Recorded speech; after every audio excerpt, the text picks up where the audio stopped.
आज जेहेतु Christmas husband office of थिला ता सहित गुरुवार थिला तो से भाविली कि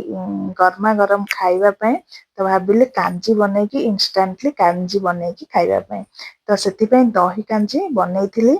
दही कांजी मु नै जाइछि गोटे छोट कप रे कप नै जाइछि दही ता सहित 2 चामच नै जाइछि चाउल गुंड हळदी गुंड लंका गुंड आ स्वाद अनुसार लूण एटा फ्रेंड्स मु चाउल गुंड रे बनाउछि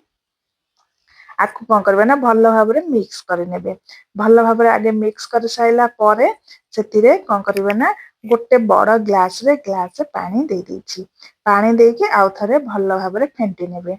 भल भाव फेंटी नेकी आमे कौन करबे ना मु एठी 5 रु 10 मिनिट रेस्ट रे पूरा छाडी देइथिली आपन माने चाहिले इंस्टेंटली मध्य गोळेकी संगे संगे बनै पारिबे फ्रेंड्स ये रेसिपीटा इंस्टेंटली बने की रेडी हो जाए निहाती भाव थे घरे ट्राए करंतु तापर कौन करबे ना कड़े नहीं जिबे सोरिष तेल नहीं जिबे सोरिष तेल गरम हो गले मुझे फुटण पके नहीं जीरा सोरिष पके नहीं से भल भाव फुटिले फुटिले जाएंगे आमे से रसुण छेचिकी दबा फ्रेंड्स रसुण परिमाण टी अधिक देबे एठी देखंतु फुटिवा स्टार्ट हो गलानी तापर कौन करबा ना से रसुण को छेचिकी दे देबे तापर भृसंग पत्र दे देबे सुखिला लंका दे देछि दे देकी भल भाव कौन करबा ना भाजी नेबे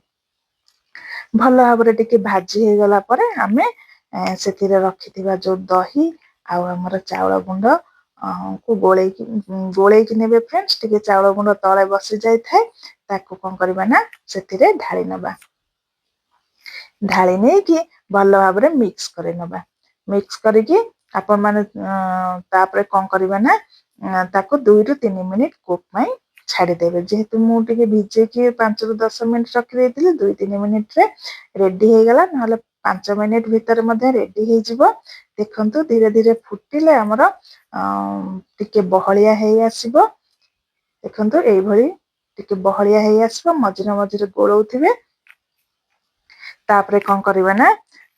देखिए जो टिके बहलिया हे आसीबो हमर गैस रो फ्लेम को ऑफ कर नबा देखंतु एबे हमर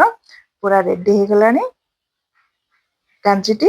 एबे मु गैस रो फ्लेम को ऑफ कर नै छी आ गोटे पात्र रे काढी नै छी देखंतु कंसिस्टेंसी ए भली भाबरे रहइबो आ बहुत बढ़िया टेस्ट लागिथे निहाती भाबरे घरे ट्राई